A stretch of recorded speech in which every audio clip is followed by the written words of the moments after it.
America को भी Iran का खौफ सता रहा है।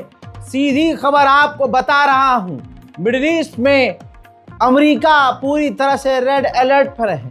अमेरिका ने कहा है कि ईरान हमारे मिडिल ईस्ट में उन साइट्स पर हमला कर सकता है, बेस पर हमला कर सकता है जहां से ईरान को लगता है कि उस पर हमला किया गया है या फिर उस बेस से इजराइल की मदद की गई है। मिडिल ईस्ट में अमेरिकी सेना अलर्ट पर है।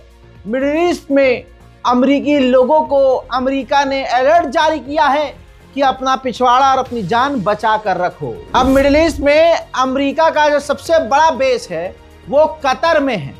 तो कतर में अमेरिकी बेस पर अमेरिका अपने भारी मात्रा में फाइटर जेट भेज रहा है ताकि अपने आप को और अपनी नाजायज औलाद इजराइल को बचाया जा सके। वेनेजुएला के राष्ट्रपति ने ईरान का साथ दिया और कहा कि नेतन्याहू 21वीं सदी का हिटलर। जॉर्डन ने ईरान की कई मिसाइलों को रोका है जिनको यकीन नहीं था। प्रूफ दे रहा हूं, ये देखिए।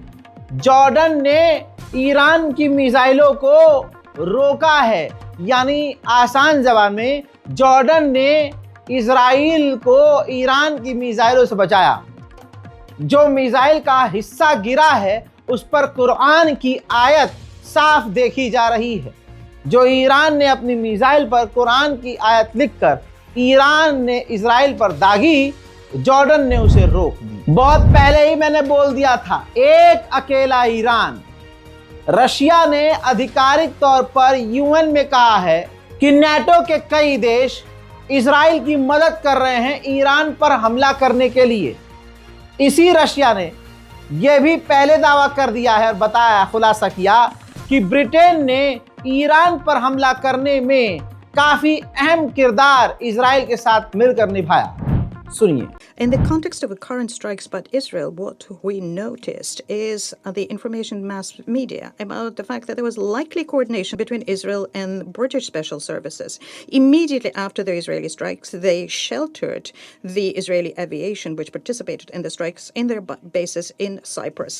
We also noticed a statement made by Israel when they said that they warned about their attacks. They warned Germany, JCPOA participant, and Italy. It also came to the fore that our American colleagues also had information about the strikes. The Israeli strikes were also supported by the French, who clearly knew about them beforehand. पिछले हमले में तेल अवीव पूरी तरह से तहस नहस हो गया।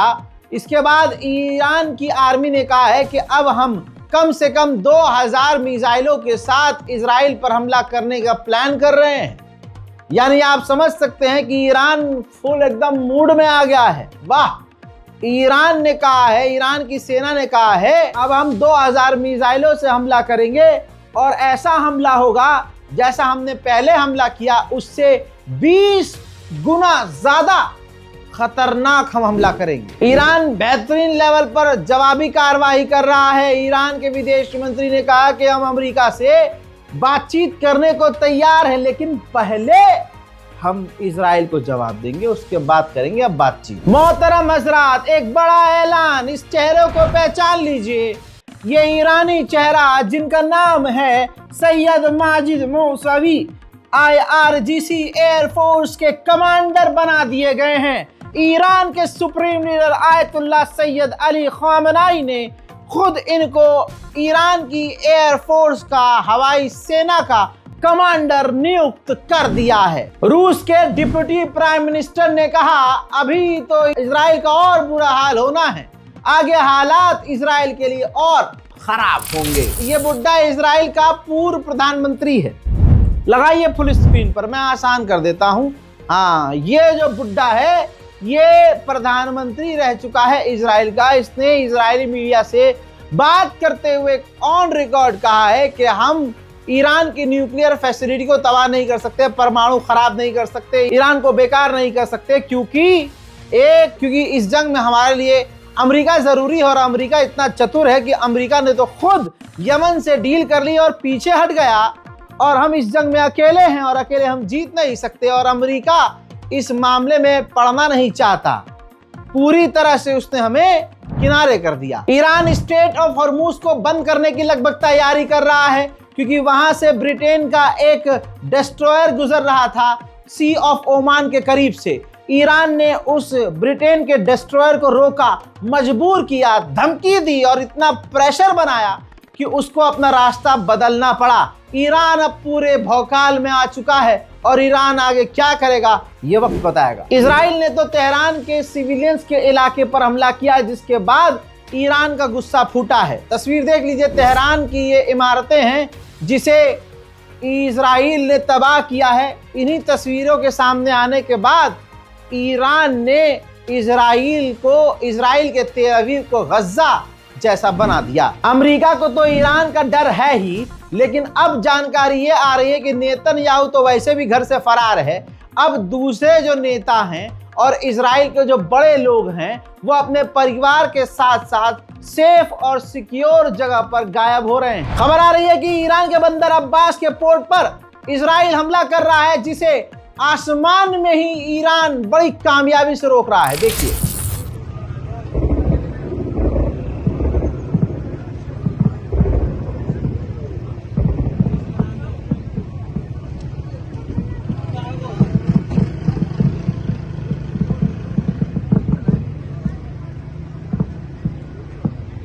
ईरान ने बातचीत करने से तो मना कर दिया अमेरिका से, लेकिन अमेरिका की ऐसी लंका लगी पड़ी है कि अंदर से दिल धक धक कर रहा होगा डोनाल्ड ट्रंप का, क्योंकि अमेरिका ने कहा कि हमें मालूम है कि ईरान ने बातचीत को रद्द कर दिया है, लेकिन हम कमिटेड हैं, हम चाहते हैं कि ईरान से बातचीत हो और बातचीत होगी और हमें उम्मीद है कि ईरान इस बातचीत में शामिल होगा। ईरान का खौफ इजराइल की फौज को अब सता रहा है।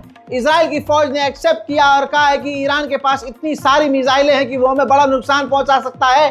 हमने वैसे भी ईरान के अंदर घुसकर, तेहरान के अंदर घुसकर उसकी न्यूक्लियर फैसिलिटी को, उसके सैन्य अड्डों को, उसके मिसाइल सिस्टम को, उसके न्यूक्लियर पावर प्लांट को बड़ा नुकसान पहुंचाया है। इसके बावजूद ईरान के पास इतनी सारी मिसाइलें हैं कि हमें यह बात कहनी पड़ रही है कि ईरान हमें नुकसान पहुंचा सकता है। देर रात को अभी ईरान के फर्दो न्यूक्लियर साइट पर इजराइल ने फिर से हमला किया है। खबर यह भी आ रही है कि इस मौके का फायदा उठाते हुए हमास ने भी इजराइल पर रॉकेट दागे थे, लेकिन आसमान में ही इजराइल ने हमास के रॉकेटों को रोक दिया। इजराइल का कहना यह है कि 2 हफ्ते तक ईरान और इजराइल की जंग ऐसी ही चलती रहेगी। तुर्की के राष्ट्रपति रजब तैयब एर्दोगान, तस्वीर आपके सामने, इमरजेंसी मीटिंग कर रहे हैं, जिसमें तुर्की के डिफेंस मिनिस्टर के साथ साथ तुर्की के इंटेलिजेंस मिनिस्टर, तुर्की के कमांडर और कई आला अधिकारी इस वक्त रजब तैयब एर्दोगान के साथ टेबल पर मौजूद है। ईरान में आज जश्न का दिन था, क्योंकि वहां के लोग आज के दिन ईद गदीर मनाते हैं। जी हाँ,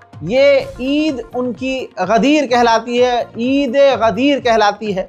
ये एक इस्लामिक इतिहास है जिस पर आगे जाऊं तो काफ़ी लंबी कहानी है, लेकिन आपको बता दूं कि आज के दिन ईरान के लोग जश्न मनाते हैं। आज भी ईरान के लोग जश्न मना रहे थे और जश्न मनाते मनाते वो प्रदर्शन भी इजराइल के खिलाफ कर रहे थे और अपने मुल्क के हक में नारे लगा रहे थे और इजराइल के हमले में जो मारे गए उनका नाम लेकर नारा बुलंद कर रहे थे।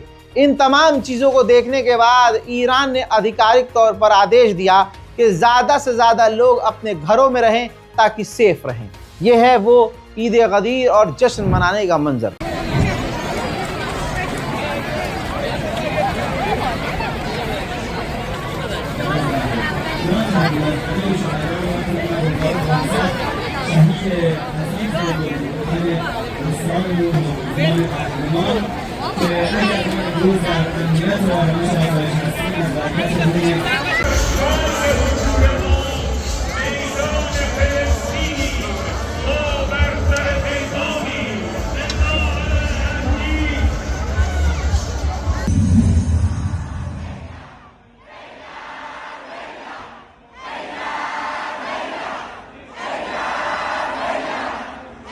Atamamos, Moshana, Moshana.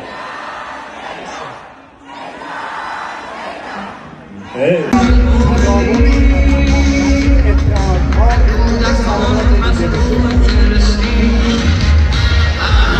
इजराइल को डर तो सता ही रहा है, तो तस्वीर देख लीजिए। इजराइल तेजी से वेस्ट बैंक में अपने एयर डिफेंस सिस्टमों को तैनात कर रहा है और तेजी से air defence system West Bank में इजराइल के पहुंच रहे हैं। हजरात मोहतरम, फिलहाल के लिए इतना ही। इससे पहले जो अपडेट दिए जाकर जरूर देखिएगा, रिपोर्ट को शेयर कीजिए, चैनल को सब्सक्राइब कीजिए ताकि आपको दुनिया भर की तमाम बड़ी खबर मिलती रहे। मैं हूं रजा और आप देख रहे हैं रजा ग्राफी अनस्क्रिप्टेड। जय हिंद।